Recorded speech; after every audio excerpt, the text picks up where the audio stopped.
Welcome back to the podcast series Women Leading Change by the Sahel and West Africa Club SWAC Secretariat at the OECD, the Organization for Economic Cooperation and Development.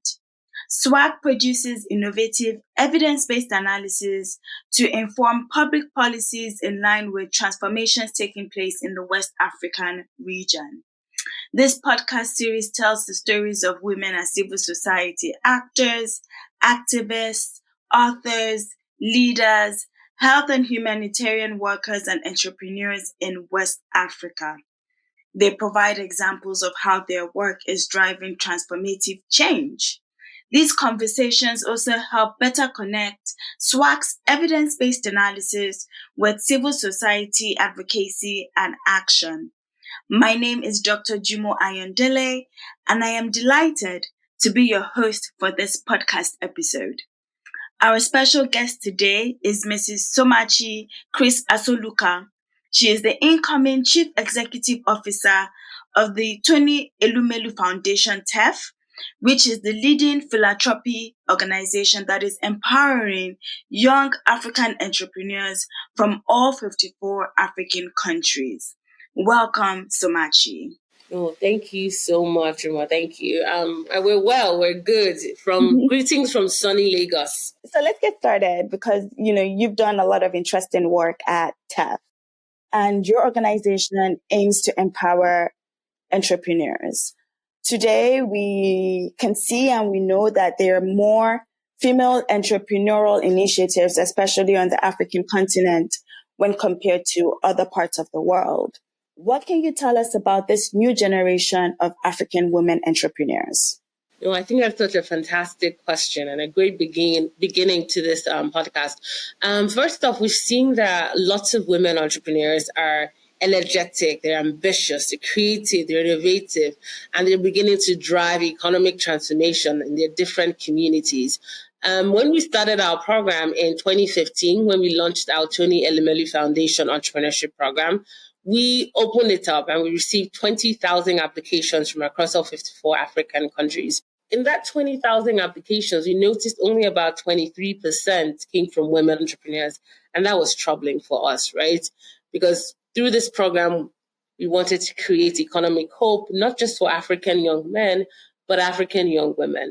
And so we began to become more deliberate and more targeted in how we reached African women entrepreneurs, how we guided and supported them through the application process, and how we identified role models to encourage other women entrepreneurs to apply for our program. I'm happy to say that in 2021, for instance, 70% of our beneficiaries were women. So we selected and funded 5,000 entrepreneurs, and over 70% of them were women. We disbursed about $16 million to African women entrepreneurs in 2021.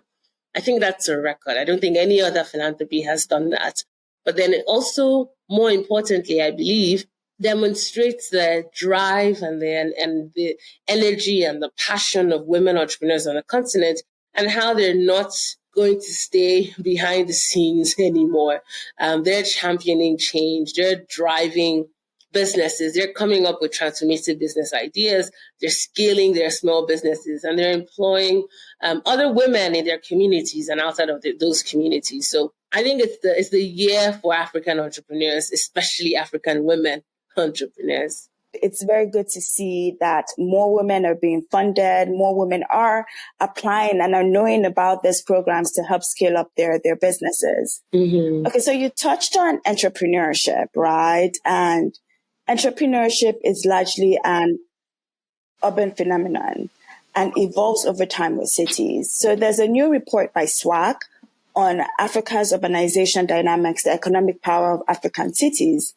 And this report provides new data on more than 2,600 cities across 34 African countries. With your organization's positioning entrepreneurs as catalysts for social and economic development, what do you find interesting about this report? I mean, you're in Lagos, you've been to Accra, Freetown, Dakar. So what do you find interesting about this report, and how does it relate to the experiences that you have seen in many cities that you have visited in West Africa? But I think what I find most fascinating is how the youth are really at the center of all transformation across the board. So in Lagos, we see that Lagos is primarily driven by the informal economy. And when I say informal economy, I mean the SMEs. And who really are the owners of these SMEs? Young people. So young people are the pulse. I think they're the heartbeat of urban areas and cities across the continent. Or what I'm most inspired by when I see the youth energy and passion in these cities, it's how they're providing local solutions to local problems, right? And so they're being more imaginative, more creative around solving some of the most pressing challenges that we've all lived with for many, many years. But our young people are coming up with creative ideas. I mean, we have an entrepreneur who produces reusable sanitary pads, and she does that out of bamboo leaves. And so it's fascinating to me how for a long time we've known that our young girls are not going to school in the same numbers as our young boys because they're, facing these challenges in terms of keeping clean, making sure they're not staying DTC. But we're seeing these young people come on board with a new lens, a new mindset in terms of solving these problems that we've all faced for a while now, with local solutions, local tools, local resources, local expertise. I mean, it's transformative. But I'd like to add that it's important that when we're discussing development, we don't restrict it to the urban cities, right? I think that it's very important that we look at the sustainability of our urban areas and understand that intense migration will continue to put too much pressure on our urban areas. And so it's important that the same economic hope and economic opportunity that we're seeing in these urban cities, we should try to recreate and replicate that in the rural communities so that we have our young ones stay put and gradually transform those rural areas instead of everyone coming to the cities and putting too much pressure where we see city infrastructure collapsing, we see resources being a little too scarce, etc., etc. So I'll give another instance. At the foundation, when we started again in 2015, we had, I think, about 85%, 90% of our applications come from cities. Again, we knew that we needed to be more inclusive. We knew that we couldn't create hope. And so I'm happy to say that in our last program last year, we had 60-40 representation, meaning that we had 60% applications from cities and 40% from rural areas. It's such a fascinating perspective because, there are positive spillover effects from urbanization. Mm-hmm. That's what the report also demonstrates. It also shows. But in policy circles, there is this concern that you have highlighted that urbanization might widen this rural-urban divide, especially when it comes to economic agency and when it comes to the economic agency of rural and urban women. And some of the initiatives that TEF has done and demonstrated shows that you are aware about this divide. Mm-hmm. And I'm just curious with some of the initiatives that you have funded in rural areas in West African cities and how that has transformed these areas. Exactly. I think that's a fantastic question you just asked.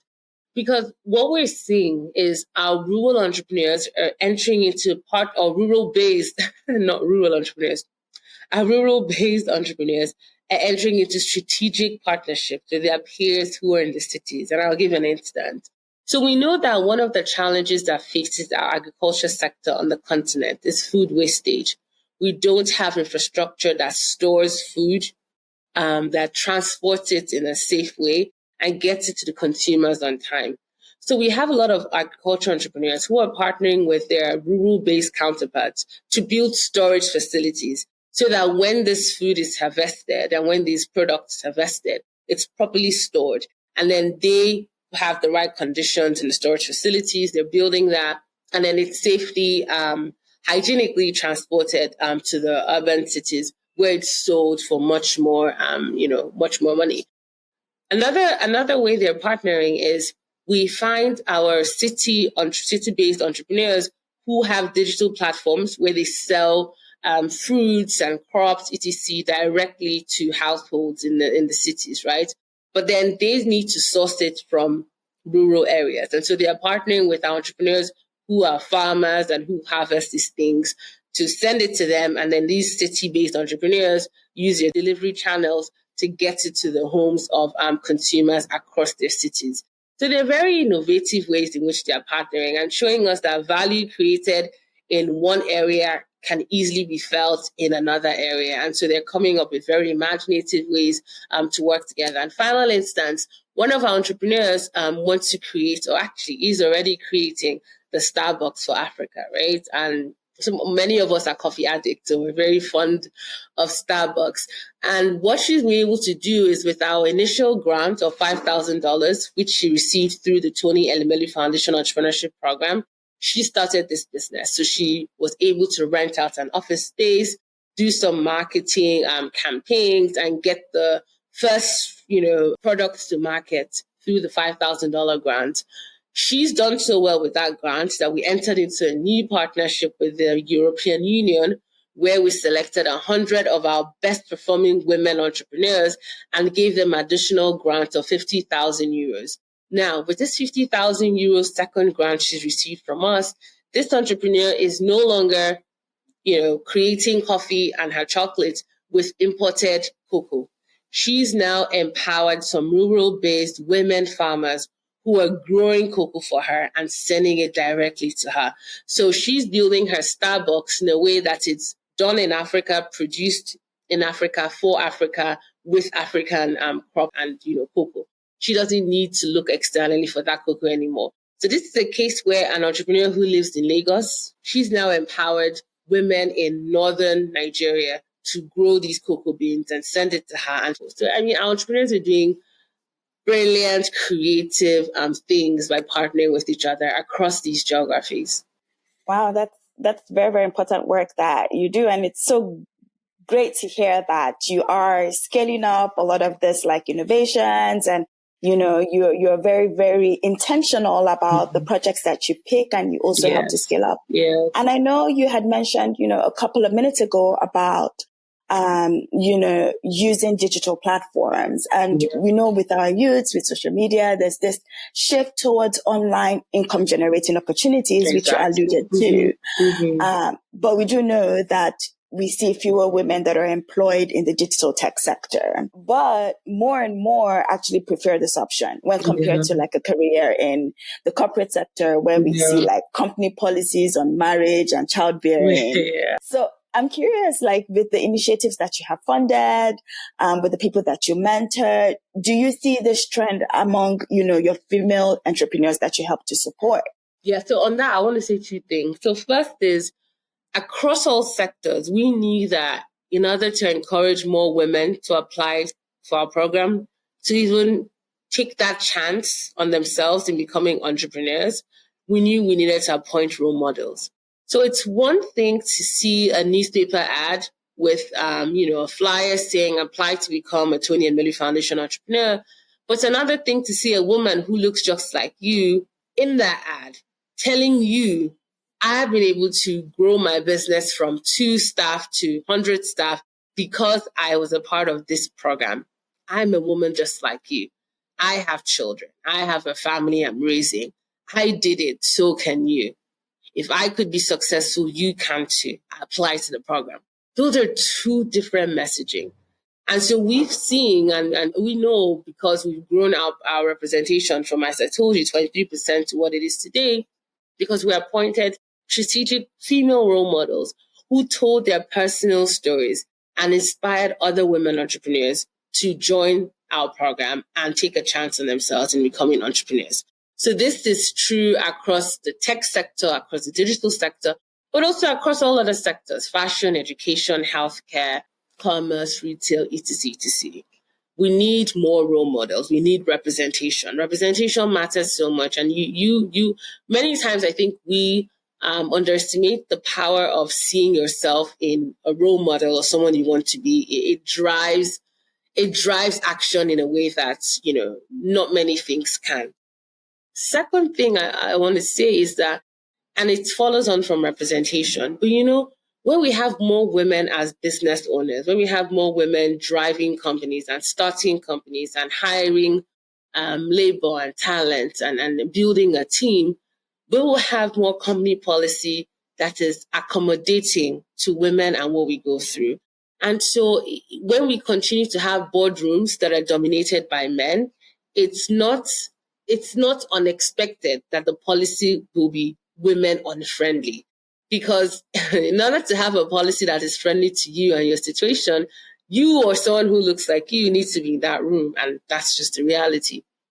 And so that's why the work that we do is so important in identifying and creating more women entrepreneurs, because that's the way we can change the African private sector. If we have more women entrepreneurs starting and scaling their businesses, then those become the big businesses of tomorrow. And we have the women at the helm, then those policies will be friendly, so that we have women who are able to achieve their fullest potential across all industries, across all fields. And they don't need to choose what fields to go in just because they need one that's friendly towards their situation. No, that's not right. Men don't have to go through this extra burden of choosing what industry to play in because of policies that can accommodate their realities. And so women shouldn't be forced to.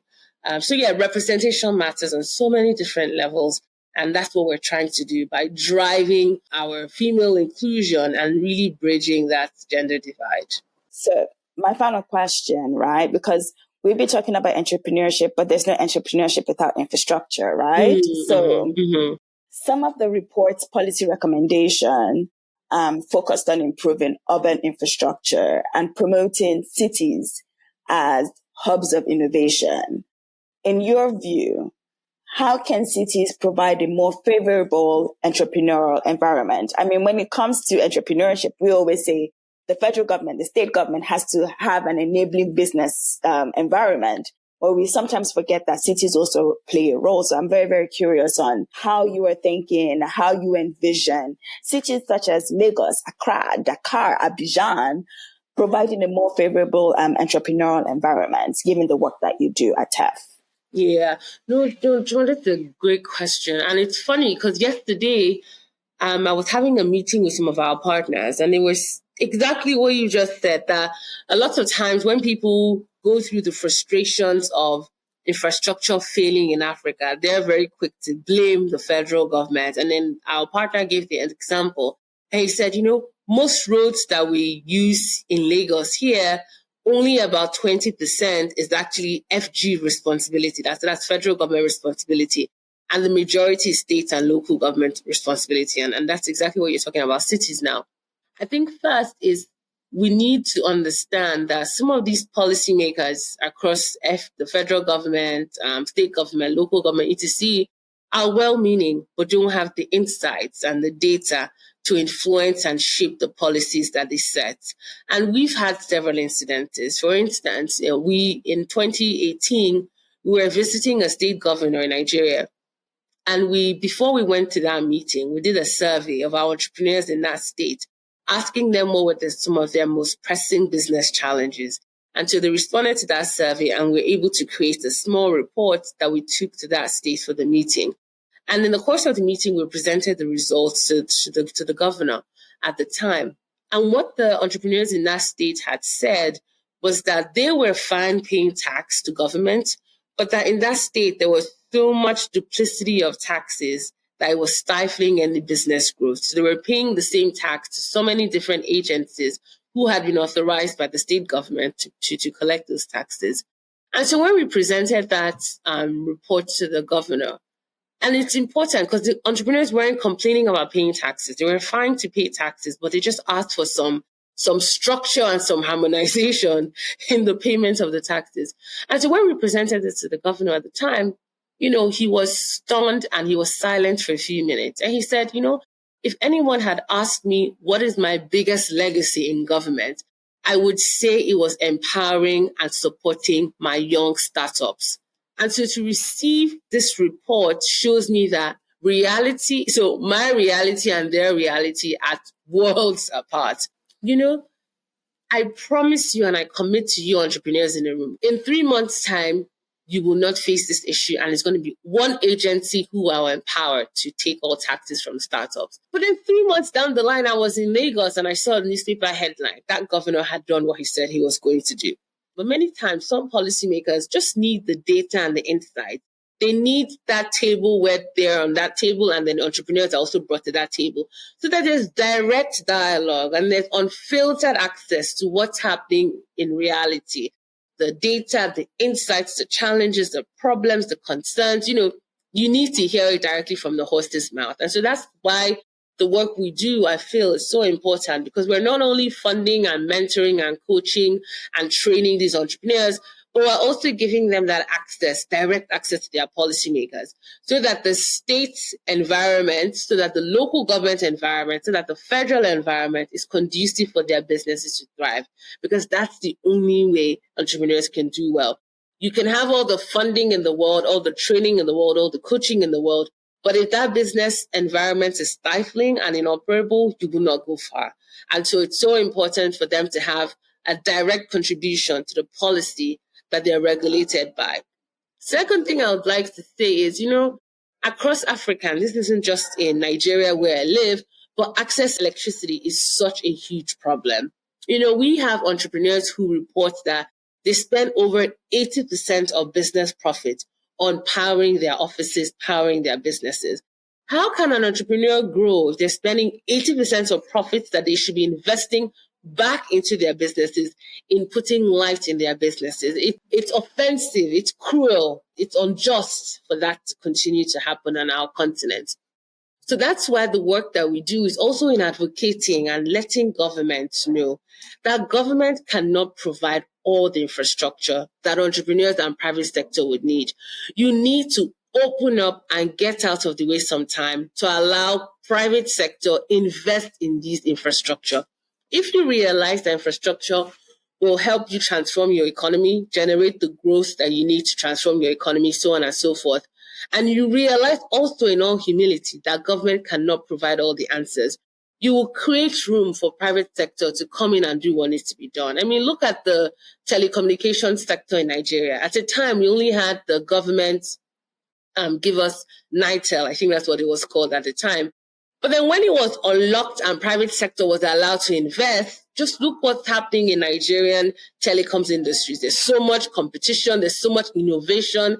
There's so much consumer option. There's so much, I think Nigerian telecom industry is very sophisticated, probably the most sophisticated on the continent. And it can easily rival some EU telecom spaces. And because there's that room for private sector to come and do what it does best. So my counsel, again, and our advocacy for government is get out of the way sometimes and allow private sector do what it does best. This is private sector's strength. Private sector can never be in competition with public sector. It's impossible. There's a role for private sector, there's a role for public sector, and public sector needs to recognize that and put in place the incentives, the environment to encourage private sector come and invest and reinvest for years to come. I really want to thank you, Somachi. This was such great insights on what is going on in West African cities, how tech is supporting entrepreneurs, women, youth, seeing the digital platforms that are being used, seeing the role of private sector. Yes. I'm very, very excited to see where West African cities are going to be in another 10 to 20 years. Everyone, again, my name is Dr. Jumo Ayandele, your host. And this brings us to the end of our podcast episode. For more information on the publications that were referenced, they can be found on SWAC's MAPTA platform or indeed on the OECD SWAC website. Till next time, and thank you again, Somachi. Thank you so much.